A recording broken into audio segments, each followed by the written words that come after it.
ladies and gentlemen, welcome to another thing where I talk about things. Today we're going to talk about political polarization. It's been kind of an interesting subject. A few places have been talking about it lately, but basically over the past, I think some say it's about 3 decades, we've been gradually shifting further left and further right in politics. And it's been, the midterms have come up and things didn't turn out so well for the Democrats. They've been talking a lot about what went wrong for the Democrats, where did things go wrong, and so on and so forth. But they also look at who's been voting and why do they vote and where are they getting their information. And just gradually we've gotten to be very, very strange about the way that we handle politics. As it turns out, a lot of the vote is actually controlled by extremists. And not necessarily extremists in office, but just that extremists are the ones who are really motivated to go out and vote. And if they have really extreme left views, then they'll go out and vote, like, on the midterm, whatever. And if they have really extreme right views, they'll go out and they'll vote on the right, and so on and so forth. This doesn't strictly say anything about the midterm because the midterm for this election has actually followed really common patterns. Historically speaking, usually whenever the president in office is Democrat for his second term, then Congress will turn right and they'll lose control of a lot of stuff. They lose seats. Because the president is the figurehead, he represents the whole thing, and of course the president can never do a good job because he's the president, and so their party will lose seats. It's typical. That's like, what you expect from politics, generally speaking. It may not be what the Democrats expected. They were talking about having a new approach to gathering voters. They had new maps for figuring out how to get people motivated to go to the stuff. Because when they did the Obama elections, a lot of people came out to vote for Obama. And they voted for Obama because he was a very compelling speaker when he was doing his campaign stuff, or he had the message of hope and the message of change and all that. And unfortunately, when he got into office, I mean, you can really only hope and change so much. It's bureaucracy. You really can't get in there and just be like, all right, let's hope all this bureaucracy through right away. And it's been weird. It hasn't totally lived up to what everyone expected. So that probably hurt the Democrats a lot too. Obama's approval rating has been lower, and yes, but in spite of that, you would find that a lot of people were just completely flabbergasted that we followed these normal political trends, and that's because of the way that I was reading an analysis. They've been doing a couple data gathering. They've been trying to figure this out since it started happening, but they were just talking about why people are getting to where they don't even know what's going on the right or left. Or they expect, the Democrats are going to win because everybody agrees with the Democrats, and everybody who doesn't is some kind of retarded old, dying off tomorrow, whatever. And everyone on the right side, they're like, oh, the Republicans are going to win, and this and that. And like I say, this election, this midterm, followed the most typical standard that you almost always see in politics, according to most of the analysts. They were just like, yeah, it pretty much went exactly how we predicted that was going to happen. But the reason why you had people on the left and the right who were absolutely sure that nobody was on anyone else's side is because we've gotten really polar in a lot of ways. Part of it happens to be how we seek information. One of the studies that I was reading was kind of neat because it talked about the way that the left and right shut themselves into echo chambers. And they do it differently. They have different ways of shutting themselves into echo chambers. And like I say, this is mostly the extremist side. Is you've got people in the middle. There's starting to be fewer people in the middle, but that's because what's happened, I think, gradually, is you get these news outlets, and you find that people do want to hear. They want to hear what they want to hear. Like if you agree with them, they want to tune in and see that you agree with them.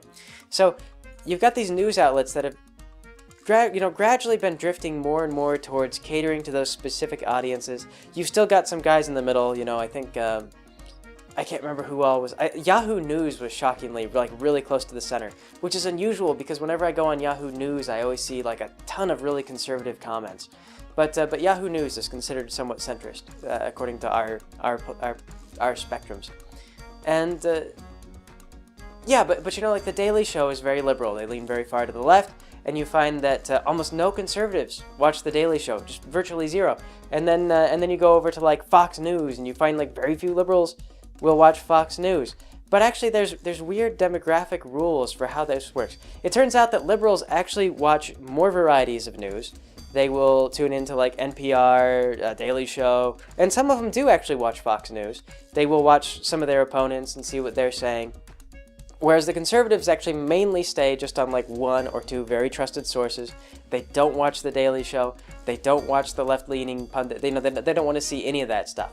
So the conservatives actually, they kind of put themselves in a media echo chamber, whereas the liberal side will branch out into more media venues.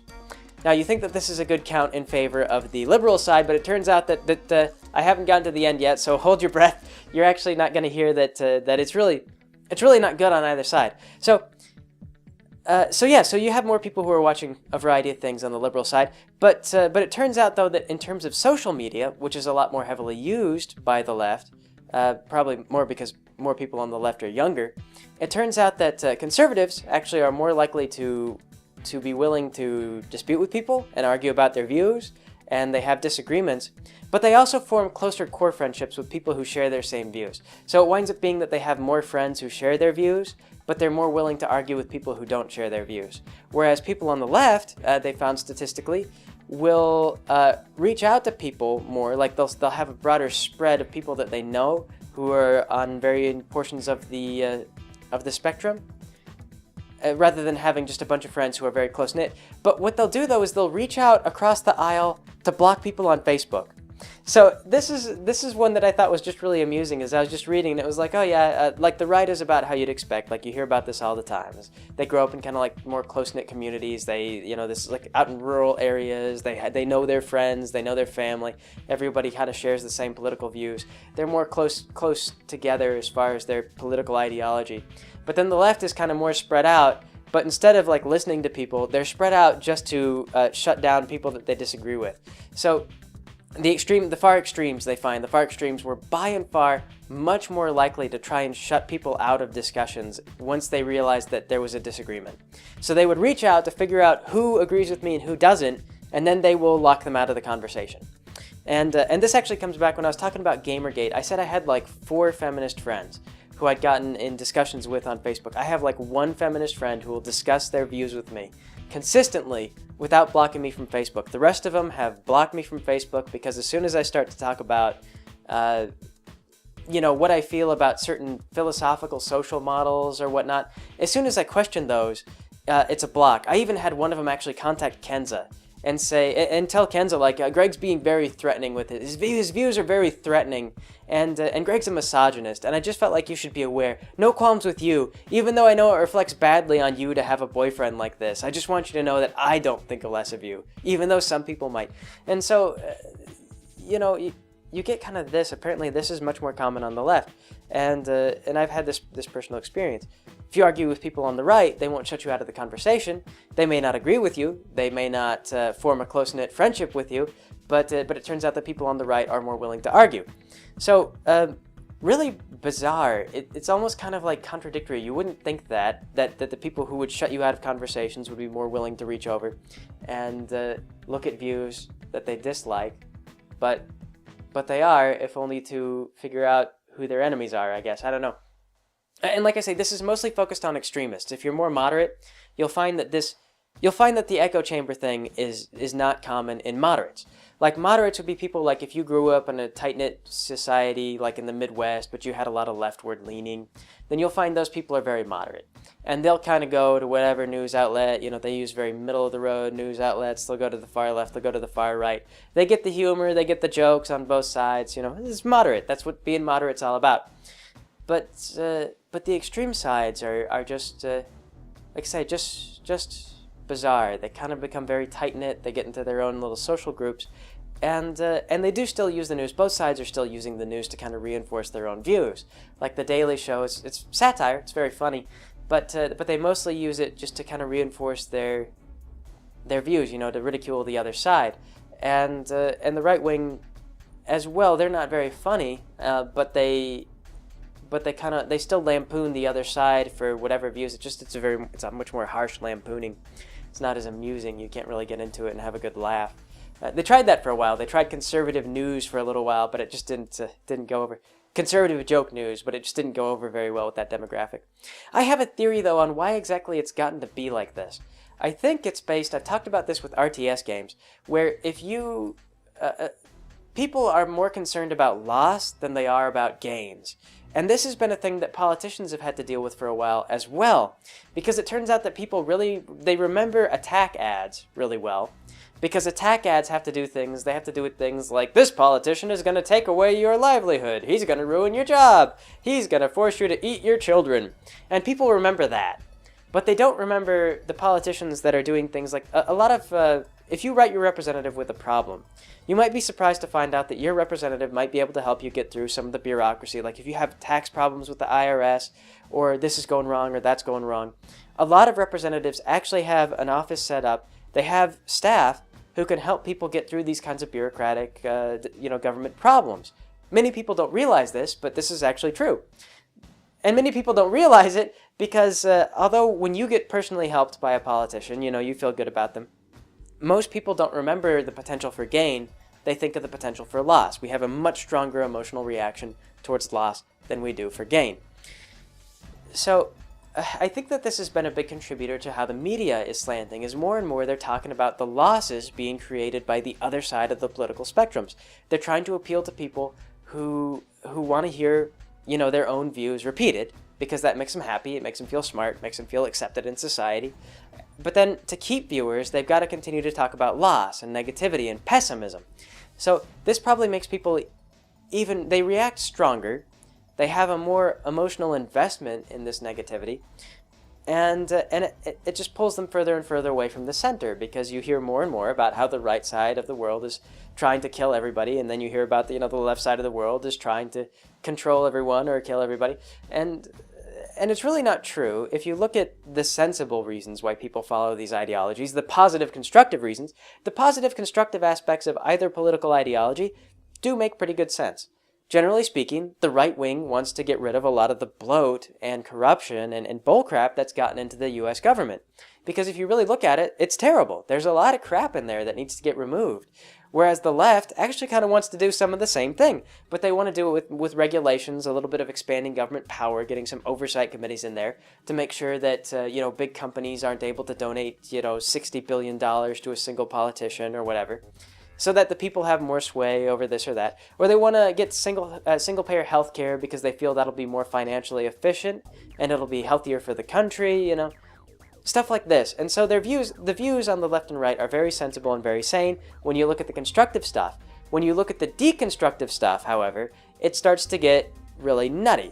And people start to get into their conspiracy networks and their theories on who's evil and who's not evil. But it seems that people are drawn more towards the negativity, towards the fear of loss, than they are towards the constructive stuff, towards the gain. And I believe that our politicians are aware of this. And I think that's also one of the reasons why they too have been catering more and more to extreme sides. You're starting to get groups like the Tea Party that are coming out, because they focused on slightly more extreme views, but they motivate their extreme base. Their base feels like, this politician is out to get the other side, and that's what I want to see. So the Republicans have had this going for them, where they're out there kind of like riling up their extreme views and saying, we're going to destroy the left, we're going to make them all eat toilet cake. And so these people, the right-wing extremists, they go out and they vote because they're really motivated. The extremists are the ones who are voting more than anybody else in the country.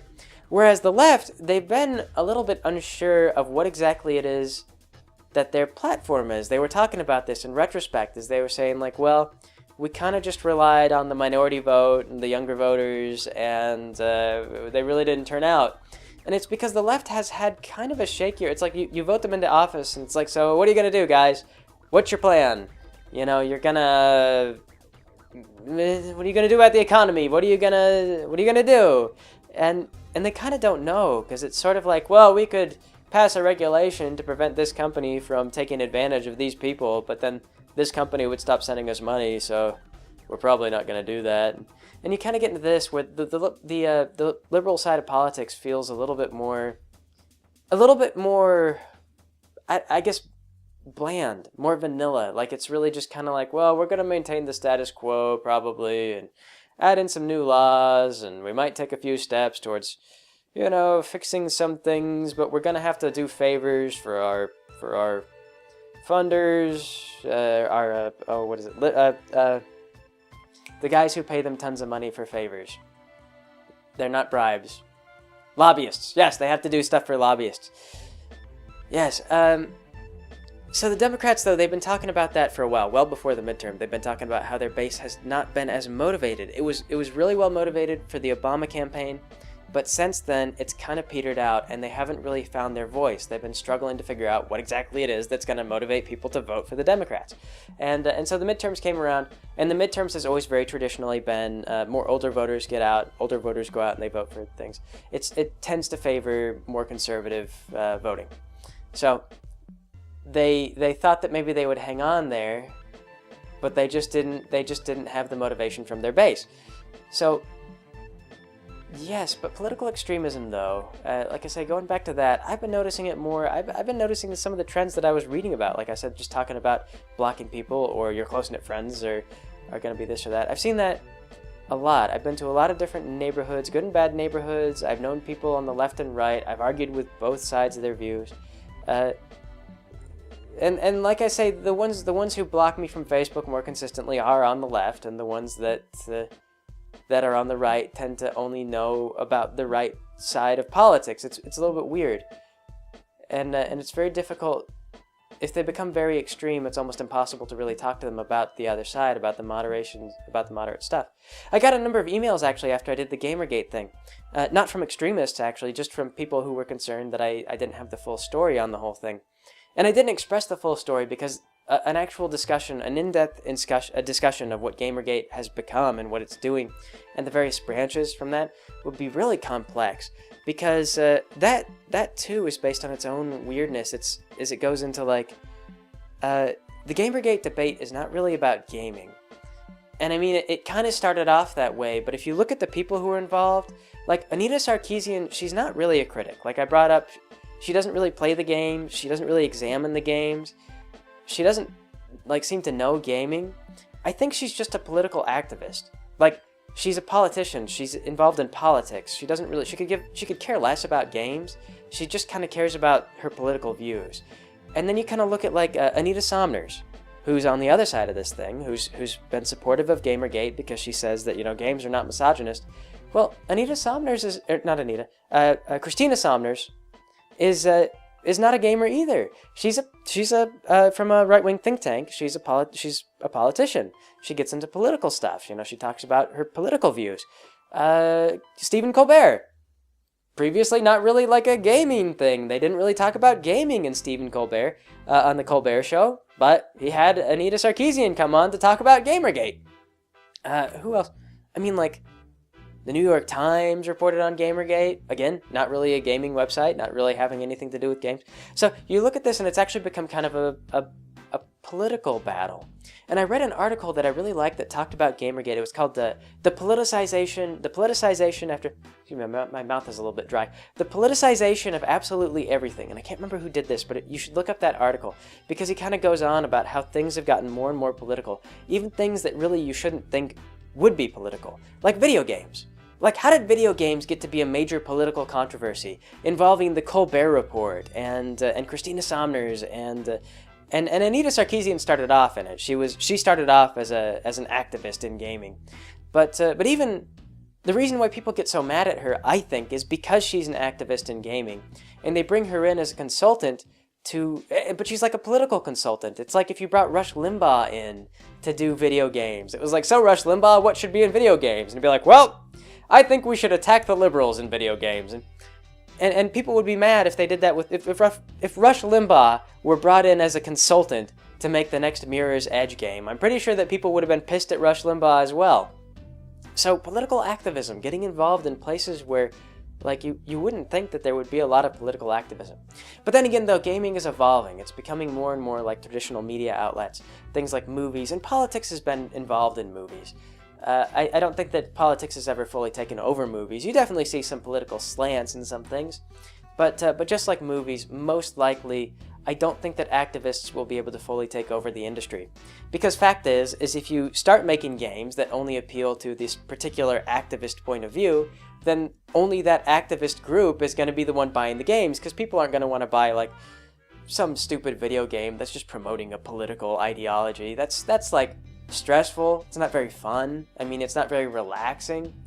So, I don't think that they really will take over. Like I said, you can see patterns of politics, and this is a pattern of politics that has sprung up, like, again, like you used to see this, you'd see this in rock and roll. Rock and roll was a source of evil, and it was turning the kids evil, and so we had these activists involved in rock and roll, and of course the activists that were mad about rock and roll knew nothing about music. They were not musicians, they didn't know anything about the industry. They just knew about the morals of the industry, and this is the same thing that Anita Sarkeesian is doing. She knows nothing about the industry, she knows about the morals of the industry. She's trying to get the morals of the industry under control. And it's like I said, it's the same thing. They couldn't stop rock and roll. They couldn't stop television. I mean, they have influences. You'll get like shows that are influenced by the activists, or you'll get music that's influenced by the activists. I mean, way back we had games that were about Bible stories and stuff like that, trying to promote Christian views through video games. And while noble endeavors, I mean, they really just kind of don't pan out. Because like I say, political video games kind of miss the point. You go to watch movies to relax with like a partner, you know, or for friends or whatever, and it's just to cool off and to kind of laugh or enjoy things or to have feelings. It's entertainment. Same for games. So for games to become really political, if games got to be like really political and they started to like really strongly espouse like really far left or far right views, you would wind up with people just being very dissatisfied with the games, and they wouldn't buy them because the games would make them unhappy. Or I suppose in the worst possible case scenario, you might wind up with stuff like the news media today, I suppose, where you would have like, you know, the Daily Show version of video games and then like Fox News version of video games. But that would be a complete restructure of the gaming world from where it is today. So, I don't know, just weird. I've been reading about what the GOP plans to do since they took over the Senate. I know that they're looking to knock down Obamacare, which is going to be a big pain. This is the thing that I hate about watching politics. It stresses me out, is I'm like, oh boy, everything is like high society politics, and I'm just going to have to deal with whatever happens. So I'm kind of looking at it, and they're like, yeah, they're probably going to like gut Obamacare, so if you're on Obamacare, you're probably going to be real sorry.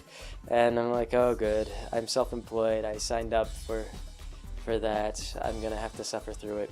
But not to say that the whole healthcare system wasn't continually getting worse gradually anyway, because it has been inflating at like, I don't know, 200% the rate of inflation regardless.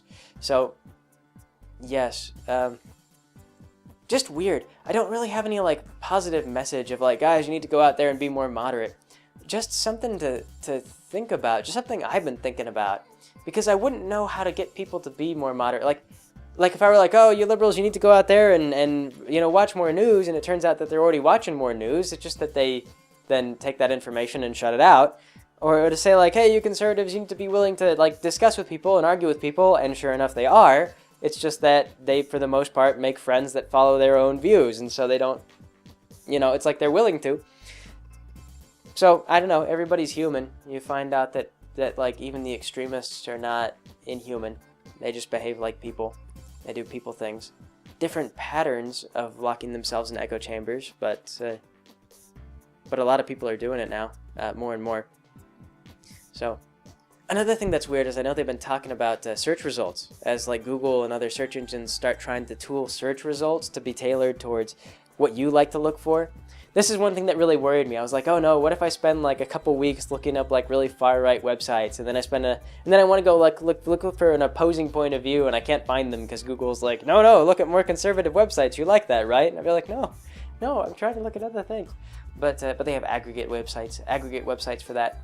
But some people talked about that, though, as it might be helping to shut people more and more into their own little boxes, because it's like you go onto YouTube. I've done this. Like I looked at I've looked on both sides of the whole Gamergate thing, and so now like YouTube is trying to recommend, they're trying to figure out what side I'm on, and they're trying to like recommend videos for me to watch, and they're like, you should watch some of these, and then like if I don't watch them, then they'll try to get me to watch like the other side. They're trying to get me to go and watch other videos because it's money for YouTube. Whoever I watch, YouTube couldn't care less. They're just like, whoever you watch, just start watching a lot of these videos, because if you're invested into this politically, then we'll make a lot of money on the ad revenue. So, I don't know, strange. But, yes, like I say, not a lot of like, everybody needs to change their ways, because I don't think that I wouldn't know where to start with that kind of thing. I believe that's where the studies are currently trying to go with this. They're like, so how do we get people back towards a more moderate standpoint? Because it's really not very healthy to be so split, to be so polar on everything. But that's currently how it is, and we'll see if that continues to develop. I mean, I don't know. Politics in the U.S. have been very strange, but it's also hard times. The economy has been down on people. I've heard that it's getting better in some areas. It depends on where you live. Some places are still worse than they were before the recession. Some places are starting to get better. The middle class is still struggling. The lower class especially is still struggling. The upper class recovered, like, I don't know, what was it, like 2 years ago or something like that. But the economy is getting better gradually in certain places. So I don't know. It's very weird. But yes, I've just been thinking about it a lot. So that's all I really have to say about that today. Not anything terribly gung-ho. I guess just if you're really far right, consider watching The Daily Show one of these days, and don't assume that it's personal. I made fun of the GOP thing, but I'm really not hard on anyone who's got right-leaning views. I understand why a lot of you guys have your right-leaning views, and I made fun of it mostly because of the way that they tried to make a video game, and it was just so condescending towards young people. They're like, video games, that's what you like, right? Look at how stupid the Democrats are. Look at this video game that proves how dumb they are. And it was kind of like childish and condescending. It was like, no, if I'm old enough to vote, this video game is like, I don't know. It's not even retro. It wasn't even like well put together. It wasn't even well put enough together to be retro. So that was kind of why I made fun of that. It wasn't because of anyone's particular political views. Like I said, if I go on and I do political cartoons, it'll be red team and blue team, and there'll be odd couple spats. It won't be like the red team was dumb and the blue team is correct and everything. It'll really just be like both of these guys are just silly old people and they argue about everything and they're always trying to cut the legs out from each other. And like I say, odd couple stuff. It'll be more like I think Abbott and Costello, are they the two that would fight with each other all the time, comical fighting? It'd be like that. That's the way I view politics, is a lot of times they're both... I personally view our politicians as being like upper crust guys who really don't know what's going on below them, and they're just kind of fighting over these upper crust favors and like who's got the best wardrobe and stuff like that. Just really mundane human crap that really wouldn't impress most people. That is how I think of politics. That's the way I stay sane while keeping up with politics, is I just kind of look at it and I'm like, how would we get to this? Oh yes, if everybody was nothing more than a clever ape, then yes, that would make sense, wouldn't it? So that's how I view politics. But yeah, if you're on the far left, don't block people from Facebook. Maybe they mean well. If you're on the far right, be willing to look into the left side of the media and see what it is that they're saying, because they might... I mean, you don't have to agree with them, but it's good to get a little extra perspective. It's good not to shut people out of your social circles or try to derail someone's relationship with their partner just because you disagree with them. That's a little bit villainous. And yeah, and I don't know if that would bring all of society closer to being more moderate, but a little bit more moderate would be good. And I don't know. That's my take. That's what I've been thinking about. I suppose I will catch you guys next time.